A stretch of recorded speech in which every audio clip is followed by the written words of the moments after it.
على رسوله الكريم اما بعد فاعوذ بالله من الشيطان الرجيم بسم الله الرحمن الرحيم رب اشرح لي صدري ويسر لي امري واحلل عقدة من لساني يفقهوا قولي.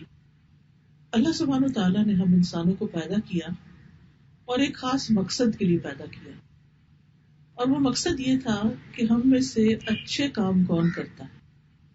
اللہ نے یہ دنیا بنائی اور اللہ نے جنت اور جہنم بھی بنائی.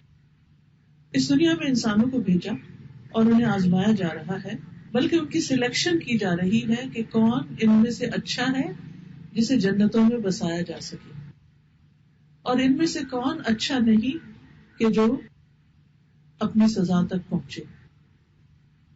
ہم میں سے ہر شخص اللہ سبحانہ وتعالیٰ اسے یہ دیکھ رہا ہے کہ ہم ڈفرینٹ سچویشنز میں کرتے کیا ہیں، ہمارے ایکشنز کیا ہیں، نارملی ہم کیا کچھ ہماری روٹین ہے، ہمارا صبح اور شام کا طریقہ کیا ہے، ہم دن کیسے گزارتے ہیں، ہم رات کیسے گزارتے ہیں، ہم سردیاں کیسے گزارتے ہیں، ہم گرمیاں کیسے گزارتے ہیں، ہم اپنے پروفیشنل لائف میں کیسے ہیں، ہم اپنی پرسنل لائف میں کیسے ہیں.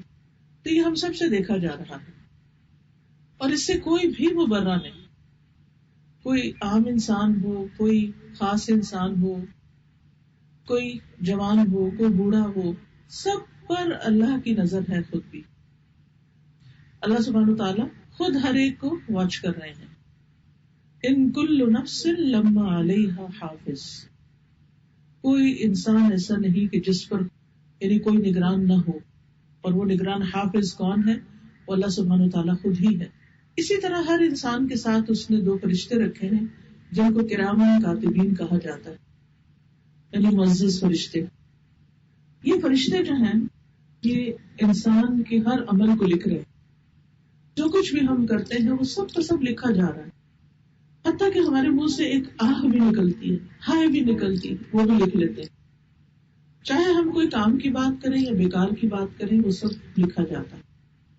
یہ اتنا زیادہ کیوں دیکھا جا رہا ہے ہمیں، اور ہمارے اعمال کو کیوں لکھا جا رہا ہے؟ کیونکہ ایک یوم الدین ہے، بدلے کا دن ہے، جس میں انسان کو اس کے ان سارے اعمال کا بدلہ دیا جائے گا. اور اس میں سے جو لوگ اچھا کر کے دنیا سے جائیں گے وہ اس کی اچھی جزا پائیں گے، اور جو لوگ اچھا نہیں کریں گے وہ اس کے مطابق عمل پائیں گے. اور جس کے ساتھ اللہ جو چاہے گا معاملہ کرے گا. ہمیں انسانوں کے بارے میں ججمنٹل نہیں ہونا، کیونکہ یہ ہمارا کام نہیں، یہ تو اللہ کا کام ہے جو زیادہ جانتا ہے، جو ہمارے ظاہر کو بھی جانتا ہے اور ہمارے باطن کو بھی جانتا ہے، سامنے کو بھی، اور جو ہمارے دلوں کے اندر خیالات ہیں اللہ تعالیٰ ان کو بھی جانتا ہے. لہٰذا بہت ضروری ہے کہ ہم سب لوگوں کی بجائے اپنا اپنا محاسبہ کریں، اپنے بارے میں فکر کریں. قرآن مجید میں سورۃ الحشر میں آتا ہے، اللہ تعالیٰ فرماتے ہیں وَلْتَنظُرْ نَفْسٌ مَا قَدَّمَتْ لِغَدٍ، اور چاہیے کہ انسان دیکھے کہ اس نے کل کے لیے کیا کیا ہے. ہر انسان اپنی کل کی فکر کرے، اپنے اعمال کی فکر کرے، دوسروں کے پیچھے پڑنا چھوڑ دے. تو بہرحال ہمارے چونکہ اعمال دیکھے جا رہے ہیں تو ہمیں سوچ سمجھ کے پھونک پھونک کے قدم رکھنے ہیں اس دنیا میں. اس میں 2 طرح کے اعمال ہوتے ہیں، ایک وہ جن کو ہم خود انیشیٹ کرتے ہیں، اور دوسرے وہ اعمال ہوتے ہیں جو کسی کے عمل کے نتیجے کے طور پر ہم سے صادر ہوتے ہیں. ایک کو آپ ایکشن کہہ لیجئے، ایک کو آپ ری ایکشنز کہہ لیجئے. ہمارے ایکشنز کیا ہیں؟ جیسے ہم صبح اٹھتے ہیں، اپنی مرضی سے ہم وضو کرتے ہیں، نماز پڑھتے ہیں یا نہیں پڑھتے، جاگتے ہیں یا سوئے رہتے ہیں، اپنی مرضی کا ناشتہ کرتے ہیں، اپنی مرضی سے کام کرتے رہتے ہیں. اور ان میں سے سارے کام اگر انسان صحیح طریقے پر کرتا ہے تو وہ اس کے لیے عبادت بن جاتے ہیں، اور اگر ان میں انسان کسی پہ ظلم کر رہا ہے یا اللہ کا حق مار رہا ہے یا بندوں کا حق مار رہا ہے تو یہ اس کے اپنے ہی خلاف پڑتا ہے. یعنی انسان کا ظلم جو ہے وہ اس کے اپنے ہی لیے نقصان دہ ہے. بہرحال اس میں تو بہت سے لوگ کامیاب ہو بھی جاتے ہیں کہ نیت اچھی، طریقہ اچھا، کام اچھا، ویل اینڈ گڈ. لیکن اصل امتحان وہاں شروع ہوتا ہے جہاں ہم لوگوں کے کسی ایکشن پر ری ایکشن کرتے ہیں. جب ہماری مرضی کے خلاف کوئی چیز ہوتی، جب ہمارا بچہ ہماری بات نہیں سنتا، جب شوہر بلا وجہ تنقید کر دیتے ہیں، جب دوست ہم سے بدگمان ہو جاتے ہیں، جب ہمیں کوئی کچھ کرتے ہوئے بلا وجہ روک ٹوک کرنے لگتا ہے، کوئی ہم پر کریٹیسزم شروع کر دیتا ہے، اس وقت ہم کیا کرتے ہیں، اس سے کھل کر سامنے آتا ہے کہ ہم ہیں کیا. ہم ساری دنیا کے ساتھ اچھے ہوں، لیکن جب ہم گھر پہنچے اور اپنے ہی بچے کے ساتھ اچھے نہ ہوں تو پھر ہمارا اچھا ہونا کیا اچھا ہونا ہے. نبی صلی اللہ علیہ وسلم نے اچھے اخلاق کی تعریف کیا کی ہے، خیرکم خیرکم لأہلہ وانا خیرکم لأہلی. تم میں سب سے اچھا وہ ہے جو اپنے گھر والوں کے لیے اچھا ہے، اور میں تم میں سب سے زیادہ اپنے گھر والوں کے لیے اچھا ہوں. انسان ساری دنیا سے خوش مزاجی سے بات کرے، اپنی بیوی کے ساتھ اگر خوش مزاج نہیں تو اللہ کی نگاہ میں وہ خوش مزاج نہیں. اسی طرح ہم بھی اگر ہر ایک کے ساتھ اچھے ہیں لیکن شوہر کے ساتھ ہر وقت موڈ ہی آف رکھتے ہیں اور چھوٹی چھوٹی باتوں کے اوپر بہت زیادہ ریئیکٹ کر جاتے ہیں جو کہ بعض اوقات ناحق بھی ہو سکتا ہے، تو وہ ہمارے ہی خلاف جائے گا. اس لیے بہت ضروری ہے کہ ہم جہاں نمبر 1 اپنے ایکشنز کو درست کریں، وہاں جیسے ایکشنز میں کیا ہے، اللہ کے ساتھ معاملے میں اپنی نمازیں درست کریں، اپنا قرآن کا پڑھنا درست کریں، اپنے حج عمرہ زکوٰۃ وغیرہ جو بھی نیکی کے کام ہے، صدقات خیرات، بندوں کے ساتھ خدمت وغیرہ اللہ کی خاطر جو ہم کرتے ہیں ان کا ساتھ طریقہ ہمارا درست ہو، سب کچھ اللہ ہی کی خاطر کریں. وہاں دوسری طرف بندوں کے ساتھ معاملہ کرتے ہوئے جو اصل سلوک کرنا ہے. اور پھر زیادہ اہم بات جو ہے وہ یہ کہ ہم اپنے ریئیکشنز کو کنٹرول کریں. اب اس میں آپ دیکھیے کہ بعض اوقات صبر کا پیمانہ لبریز ہو جاتا ہے. ہم دنوں ایک بندے کے ساتھ اچھا کرتے رہتے ہیں، پھر اس سے کوئی ایسی غلطی ہوتی ہے تو ہم کہتے ہیں بس اب میری بس ہے. صبر کرتے رہتے ہیں، پھر ایک دم آ کے کہتے ہیں اب صبر نہیں ہوتا، ہم کب تک صبر کریں. پھر اسی طرح ہم اللہ سے پر امید رہتے ہیں، ہمیں کچھ ملتا رہے تو ہم خوش رہتے ہیں، اگر ہمارے راستے میں کوئی رکاوٹ آ جائے تو ہم اللہ سے بھی ناراض ہونے سے باز نہیں آتے. حالانکہ ہمیں پتا ہے کہ لا ملجا ولا، یعنی کہ کوئی ملجا و ماوا ہے ہی نہیں سوائے اللہ کے. اس سے بھاگ کے ہم جائیں گے کہاں؟ کون ہمیں پناہ دے سکتا ہے؟ نہ زمین دے گی نہ آسمان دے گا، کوئی بھی ہمیں نہیں چھڑا سکتا. جانا تو ہم نے اسی کی طرف ہے. غفرانک ربنا والیک المصیر، ہم سب کہتے ہیں کہ بخشش تیری چاہیے اور اے ہمارے رب تیری ہی طرف لوٹنا ہے، تیری طرف واپسی. تو ہماری واپسی، ہمارا جانا وہ اللہ سبحانہ وتعالیٰ کی طرف ہے. تو اس لیے اس کے ساتھ معاملہ کا درست ہونا جو ہے یہ بہت ہی ضروری ہے اور ہماری ریکوائرمنٹ ہے کامیابی کے لیے. لیکن پھر ان مشکلات کا کیا کریں جو ہمارے راستے میں پیش آتی ہیں. اور بعض مشکلات تو ایسی ہوتی ہیں کہ جن سے جان چھڑانا محال ہوتا ہے. بعض غم ایسے ہوتے ہیں کہ جن سے ہمیں نجات ہی نہیں ملتی، جس کی وجہ سے ہم کئی خرابیاں کر جاتے ہیں. ہم اپنے غم اور دکھ اور پریشانی کے بوجھ تلے اس طرح دب جاتے ہیں کہ ہمیں سمجھ نہیں آتی کہ ہم کریں تو کیا کریں. اس لیے وہ ایکشن جو ہم خود انیشیٹ کرتے ہیں یا وہ ری ایکشن جو دوسروں کے رویے کے جواب میں ہم کرتے ہیں، ان سب کے لیے ضروری ہے کہ ہم اپنے طرز عمل پر غور کریں. آج میں چند ایک دعائیں آپ کو بتاؤں گی کہ جس سے انسان اپنی پریشانیوں اور اپنے مسائل پہ قابو پا سکتا ہے. اس کے بعد انشاءاللہ اگر آپ کو کوئی سوال ہوگا تو اس کے جواب میں کچھ چیزیں ہو سکتی ہیں. مصر کے ایک بہت بڑے اسکالر ہیں جنہوں نے قرآن کی تفسیر بھی کی ہے، ان کا نام ہے محمد متولی شعراوی. شاید آپ میں سے بھی کسی نے شیخ شعراوی کا نام سنا ہو. بہت مشہور اسکالر ہیں اور قرآن پاک چونکہ عرصے سے پڑھا رہے ہیں اس لیے بعض اوقات بڑے کام کے نقطے بتاتے ہیں. وہ کہتے ہیں کہ مجھے 4 طرح کے لوگوں پر تعجب ہے جو 4 مسائل کے حل سے غافل ہیں. یعنی وہ مسئلے کا شکار ہیں، اللہ نے مسئلے کا حل بتا دیا ہے لیکن انہیں نہیں پتا کہ حل کیا ہے، یا اگر پتا ہے تو وہ اس حل کو اختیار نہیں کرتے. وہ کہتے ہیں کہ مجھے تعجب ہے اس شخص پر جو غم سے آزمایا گیا، یعنی جس کے دل پر غم ہے، وہ غم میں ڈوبا ہوا ہے، کہ وہ کیسے اس آیت سے غفلت اختیار کرتا ہے، وہ کیسے اس آیت کو نہیں پڑھتا. لا الہ الا انت سبحانک سبحانک انی کنت من الظالمین. الہی تیرے سوا کوئی معبود نہیں، تو پاک ہے، بے شک میں ظالموں میں سے ہو گیا. یعنی میری غلطی، میرا قصور. آپ جانتے ہیں کہ یہ آیت پڑھی تھی یا یہ دعا پڑھی تھی یونس علیہ السلام نے جب وہ مچھلی کے پیٹ میں سمندر میں جا پڑے تھے، سمندر کی گہرائیوں میں اندھیروں پر اندھیرے میں ڈوب گئے تھے. آپ دیکھیں تھوڑی دیر کے لیے بھی لائٹ چلی جائے رات کو تو کتنا دل گھبرا جاتا ہے. کہاں یہ کہ وہ معلوم نہیں کتنا عرصہ اس کے اندر رہے. جو ہی وہ اس میں پہنچے تو اللہ سبحانہ وتعالیٰ کو انہوں نے پکارا لا الہ الا انت سبحانک انی کنت من الظالمین. تو کہتے ہیں کہ کیا تم نہیں جانتے کہ اس دعا پر اللہ نے انہیں کیا جواب دیا؟ فاستجبنا لہ ونجیناہ من الغم. ہم نے اس کی دعا سن لی اور ہم نے اس کو غم سے نجات دے دیا.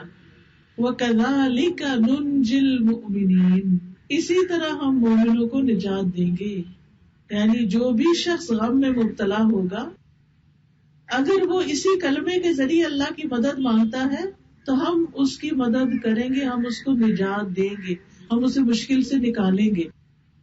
اب سوچئے, یاد کیجئے آپ کی زندگی میں کیا چیز بڑی مشکل بنی ہوئی ہے. کوئی انسان ہے یا مالی مشکلات ہیں یا کسی کی جدائی ہے. بعض اوقات ایسے ہوتا ہے نا جب اپنی اسٹیج کو پہنچتے ہیں تو بچے بڑے ہو جاتے ہیں یا ان کی شادیاں ہو جاتی ہیں یا پڑھنے باہر بھیج دیتے ہیں اور اس کے بعد مائیں جو ہیں وہ اداس ہی رہتی ہیں, کسی جگہ دل نہیں لگتا, ہر ایک چیز پھیکی پھیکی لگتی ہے.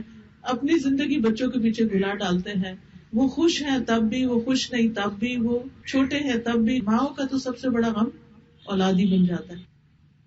تو ایسی صورت میں جب یاد آئے, جب دل اداس ہونے لگے, جب پریشانی چھانے لگے, فوراً تسبیح اٹھائے اور اللہ کا ذکر شروع کرے.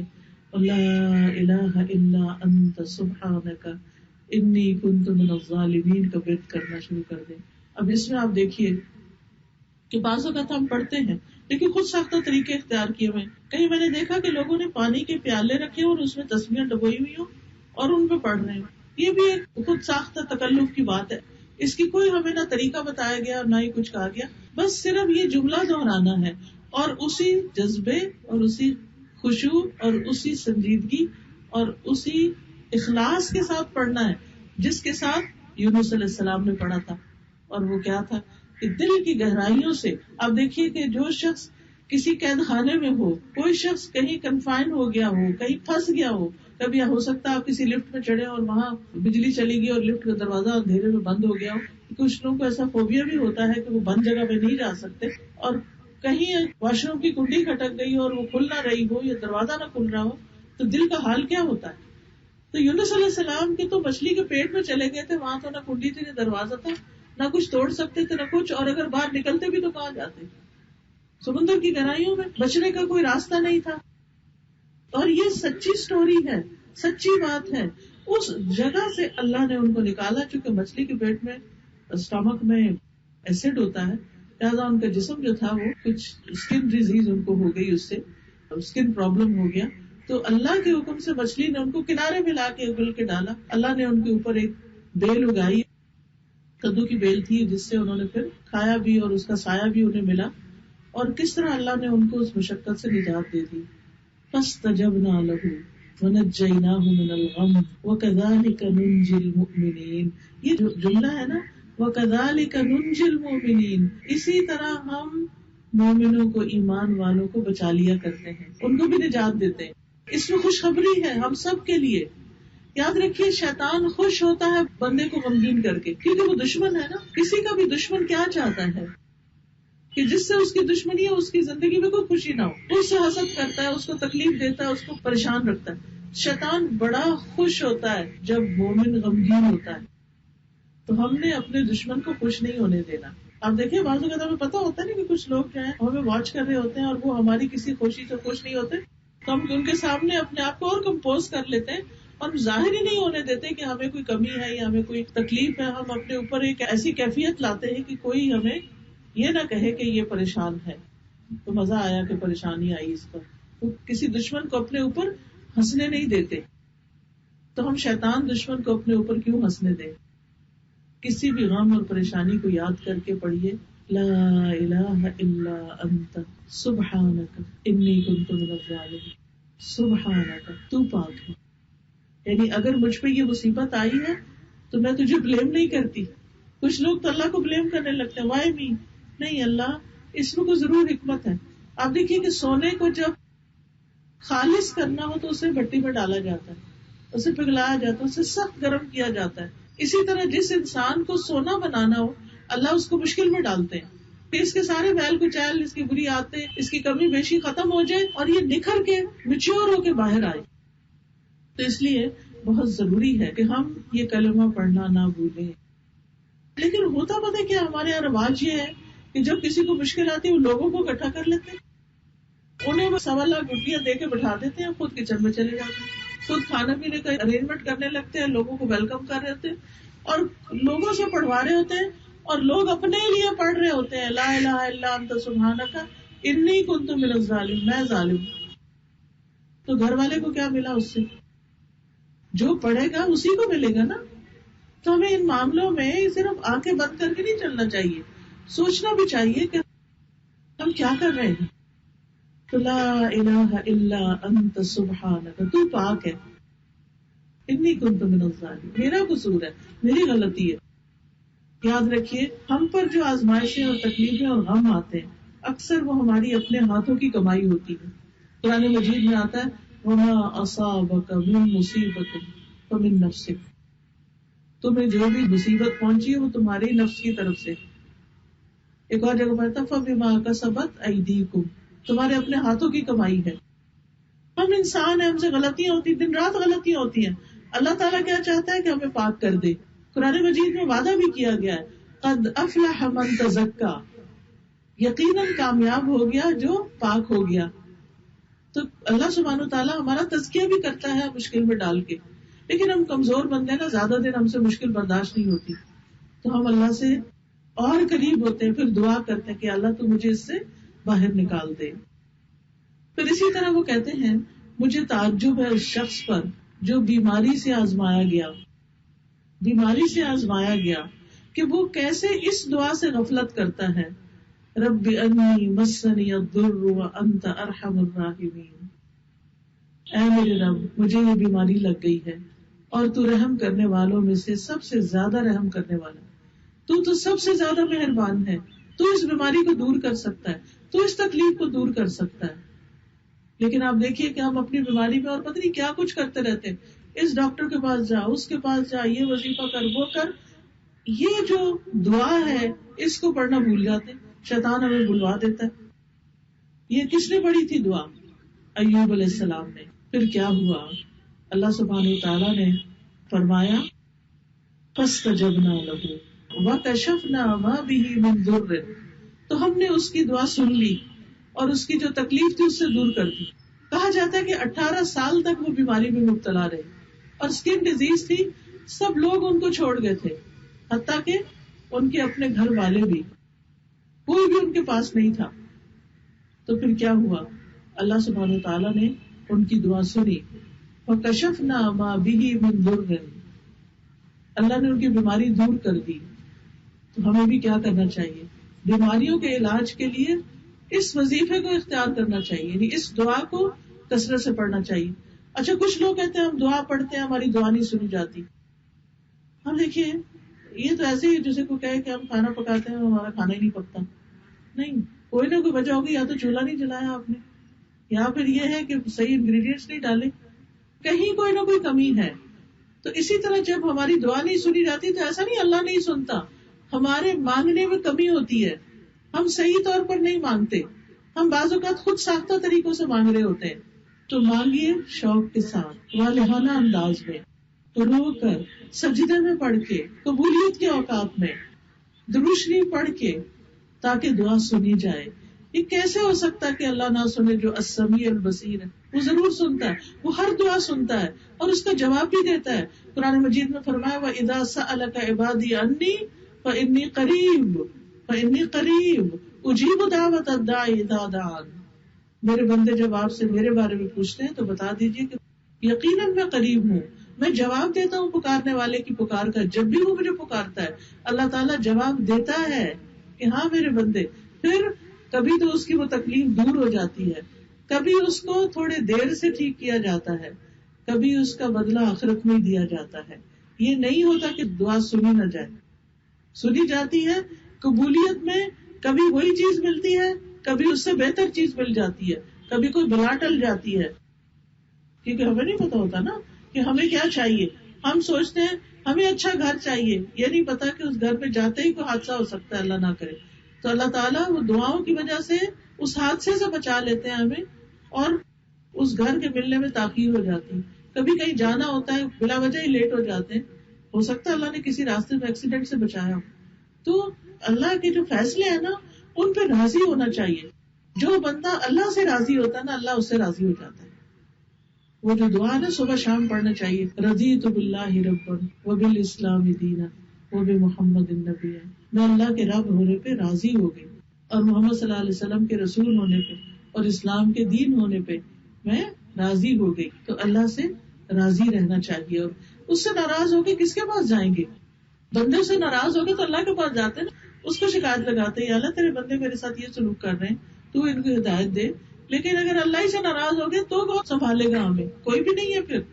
اس لیے کبھی بھی دل میں بھی اللہ سے ناراض نہیں ہونا، چپ کے اس کو پکارتے رہے جس طرح ایوب علیہ السلام نے پکارا. تو بیماری میں یہ دعا بہت فائدہ دیتی ہے. پھر اسی طرح وہ کہتے ہیں مجھے تعجب ہے اس شخص سے جو خوف سے آزمایا گیا کہ وہ کیسے اس آیت سے غفلت برتتا ہے. حسبنا اللہ و نعم الوکیل، کافی ہے ہمیں اللہ اور وہ بہترین کارساز ہے. کبھی کسی چیز کا خوف آ جاتا ہے نا، کہ کئی لوگ ہوتے ہیں ان کو بس ایسے ہی وہم آتے رہتے ہیں، گھر سے نکلے تو ایکسیڈنٹ کہیں نہ ہو جائے.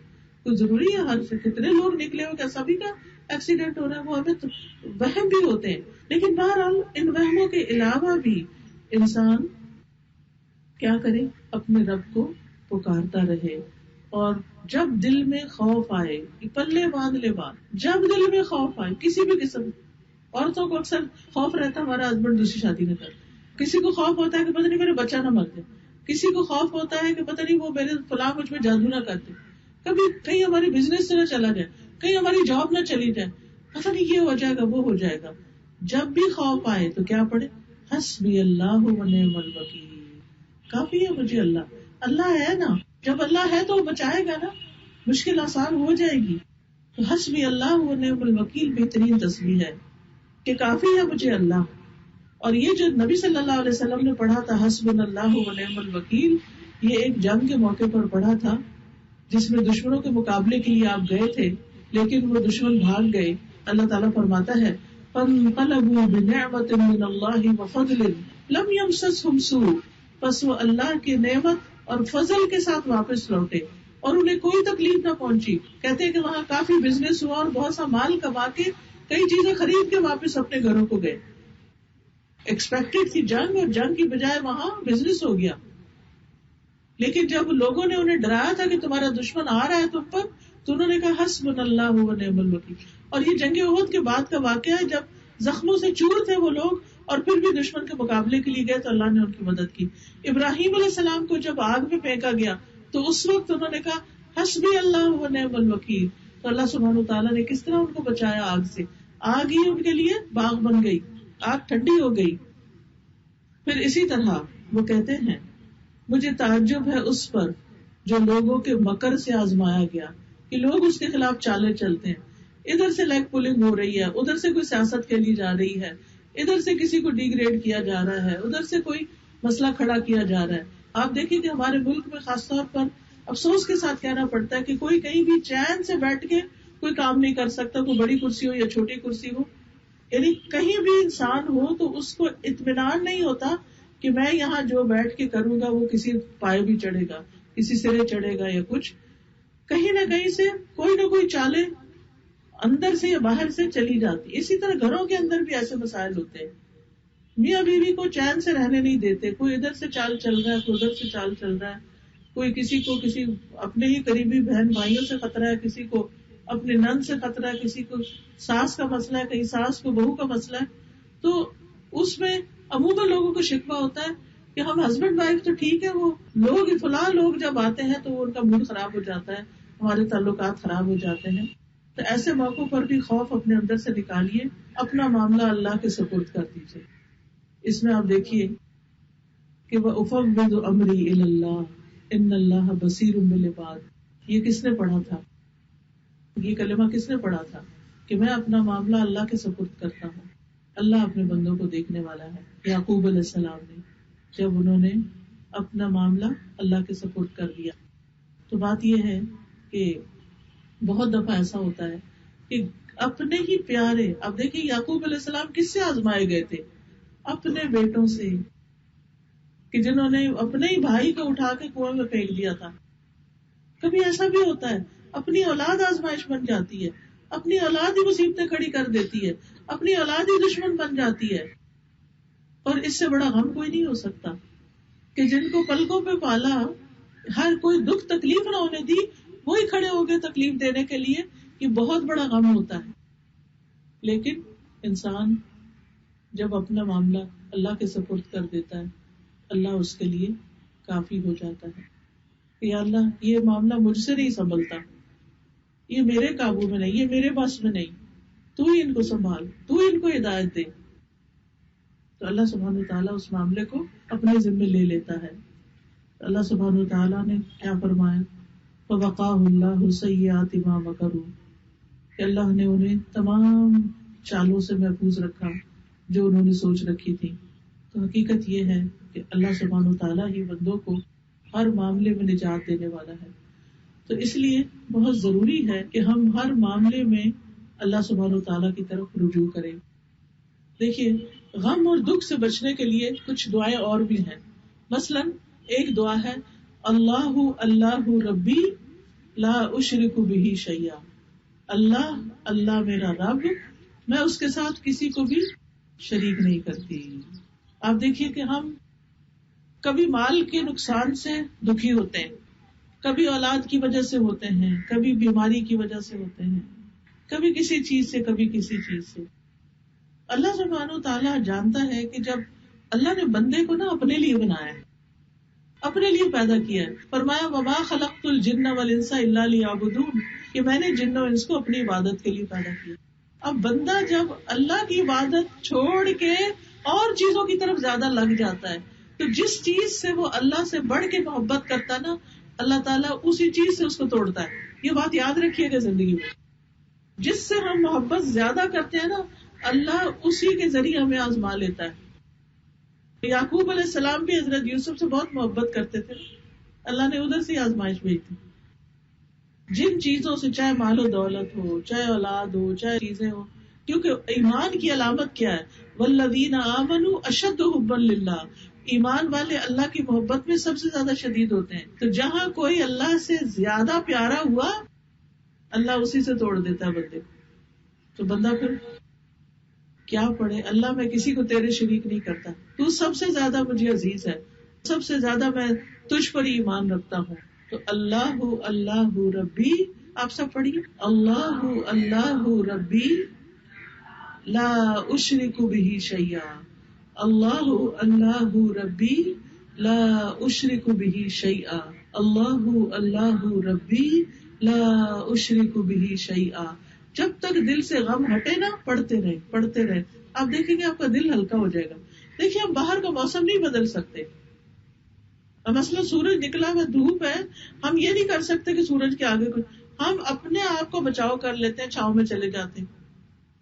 ٹھنڈی ہوا چل رہی ہے، ہم کپڑے موٹے پہن لیتے ہیں، ہم ہوا تو نہیں روک سکتے. تو بہت سی چیزیں ہمارے بس میں اور کنٹرول میں نہیں، لیکن اپنے آپ کو ہم پروٹیکٹ کر سکتے ہیں.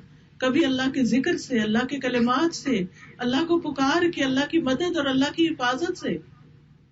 پھر اسی طرح غم اور دکھ کے وقت نبی صلی اللہ علیہ وسلم یہ کلمہ پڑھا کرتے تھے، لا الہ الا اللہ العظیم الحلیم. آپ پڑھیے لا الہ الا اللہ العظیم الحلیم، لا الہ الا اللہ العظیم الحلیم، لا الہ الا اللہ رب السماوات والارض ورب العرش العظیم، لا الہ الا اللہ رب السماوات والارض ورب العرش العظیم، لا الہ الا اللہ العظیم الحلیم، لا الہ الا اللہ رب السماوات والارض ورب العرش العظیم. پھر اسی طرح یا حی یا قیوم برحمتک استغیث، اے زندہ رکھنے والے، اے قائم رکھنے والے، میں تیری رحمت کی فریاد کرتی ہوں. انسان اپنے آپ کو اللہ کے آگے گرا دے، اللہ کے آگے روئے، اللہ سے تڑپ کے دعا مانگے، کیونکہ غافل دل کی دعا نہیں سنی جاتی کہ ہم دھیان ادھر ادھر کریں اور ویسے تسبیح پڑھ رہے اور کہ ہم نے 1,00,000 دفعہ پڑھ لیا پھر بھی مسئلہ نہیں حل ہوا. نہیں، اگر ایک دفعہ بھی پڑھتے اور رو کے پڑھتے تو زیادہ وزنی تھا، زیادہ افیکٹو تھا. تو اس لیے بہت ضروری ہے کہ ہم اللہ سبحانہ تعالیٰ کی طرف ہر حال میں رجوع کرنے والے ہوں. اور ایک اور چیز یہ کہ اگر ہم دکھ سے بچنا چاہتے ہیں تو دوسروں کو دکھ دینا چھوڑ دیں, دوسروں کے لیے آسانیاں پیدا کریں, صبر کر جائیں. کسی نے ہمارا دل دکھایا تو یہ نہیں ہم اس سے زیادہ اس کا دکھائیں, صبر کر جائیں, تھوڑی دیر چپ ہو جائیں اور پھر سوچ سمجھ کے جواب دیں اگر دینا بھی ہو. تو اس میں آپ دیکھیے کہ بعض اوقات ہم تو اپنے آپ کو کنٹرول کر لیتے ہیں, لیکن لوگوں کی دردناک باتیں, جھڑکیاں, طنز, ڈانٹ, تانے, اور بعض اوقات گھر والوں ہی کی طرف سے یہ ساری باتیں, اپنے رشتے دار, بہن, بھائی, شریک, دوست, ماں, نانی, دادی, والدہ, بہن, ساس, سسر وغیرہ, ان سب کی طرف سے جب بہت سے تانے سننے کو ملتے ہیں تو بعض اوقات انسان صبر نہیں کر پاتا.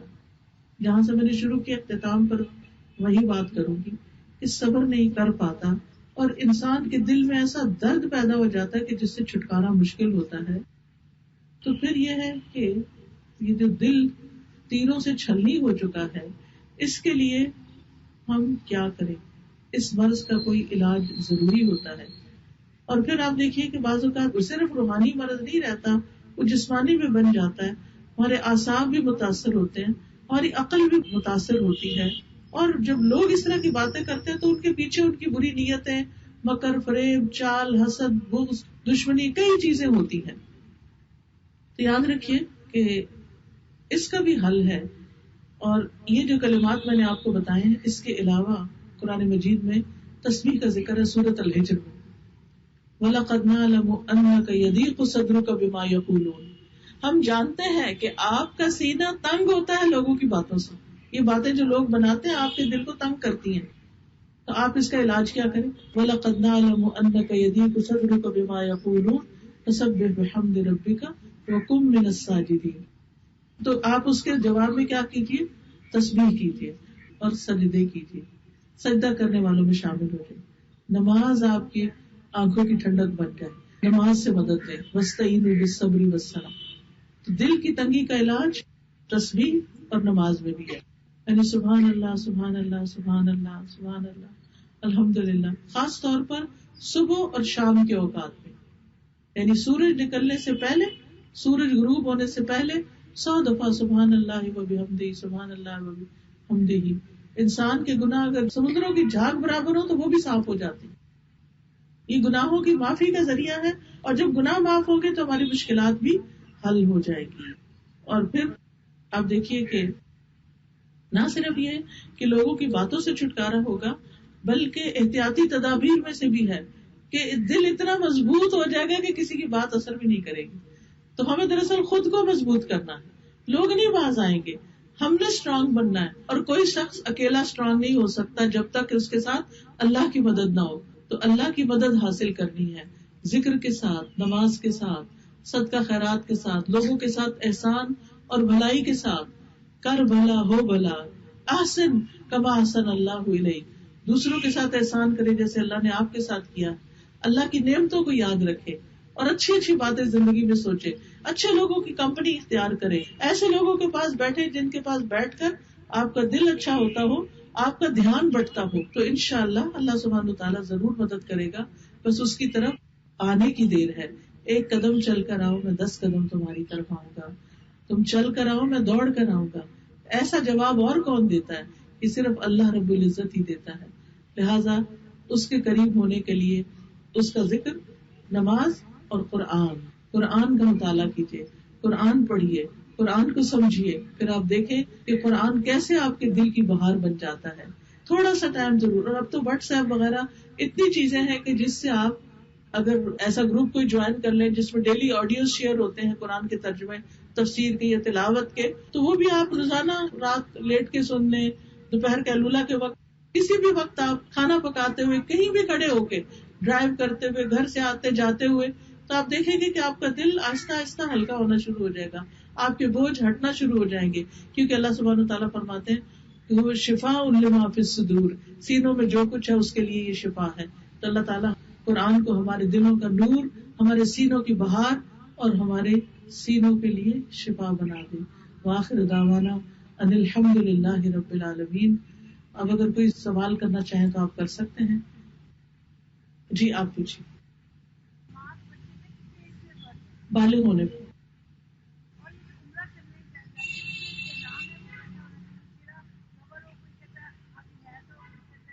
نہیں، اس میں یہ ہے کہ گھونگھٹ سا نکال لیں. یعنی نقاب منع ہے، لیکن یہ دوپٹہ لیا ہوا تو آگے کر لیں تھوڑا. وعلیکم السلام ورحمۃ اللہ وبرکاتہ. مجھے یہ پوچھنا ہے کہ جب ہم سجدے میں دعا مانگتے ہیں تو کیا نماز والے سجدے کو زیادہ لمبا کر کے اس میں مانگے یا اسپیشل دونوں طرح مانگ سکتے ہیں، دونوں طرح مانگ سکتے ہیں. صرف یہ ہے کہ عربی میں ہی مانگے کہ جو مانگے سجدے میں عربی میں عربی کی دعائیں جو ہے نا وہی مانگے. استغفر اللہ استغفر اللہ اللہم اغفر لی پڑھ لیں بس، کیونکہ استغفار سے بہت سے مسائل. جی بس وہ دل میں رکھ کے نا، دل میں دعا رکھ کے نا کہ اللہم اغفر لی اللہم اغفر لی، اس طرح پڑھ لیں. ہاں جی وعلیکم السلام. جی بچوں کی تربیت کے حوالے سے اہم ترین چیز یہ ہے کہ ہم ان کے لیے اچھے رول ماڈل بنے. اگر ہم چاہتے ہیں کہ ان کا اخلاق اچھا ہو تو ہم اپنے گھر میں ایک ایسا ماحول بنائیں کہ اچھے اخلاق کا مظاہرہ ہو. اگر ہم چاہتے ہیں وہ نماز پڑھے تو ہماری زندگی میں نماز پرائرٹی. اگر ہم چاہتے ہیں کہ وہ دین کی طرف آئے تو ہم اللہ اور اس کے رسول کا ذکر گھر میں کرتے رہیں. تو بچے جو ہے ماحول سے زیادہ سیکھتے ہیں. اور اس کے علاوہ میرے لیکچرز ہیں کافی سارے بچوں کی تربیت پر. میری ویب سائٹ ہے farhatashmi.com، اس پہ آپ جائیے، یا قرآن فار آل ایپ ہے اپلیکیشن، ڈاؤن لوڈ کر لیجیے. اس میں جتنی بھی سیریز ہیں اس میں بہت ڈیٹیل کے ساتھ بچوں کی تربیت پہ لیکچر دیے. آپ کو انشاءاللہ بہت فائدہ ہوگا. روٹین میں سنتے رہیے، نئی نئی ٹپس آپ کو ملتی رہیں گی. جی فرمائیے.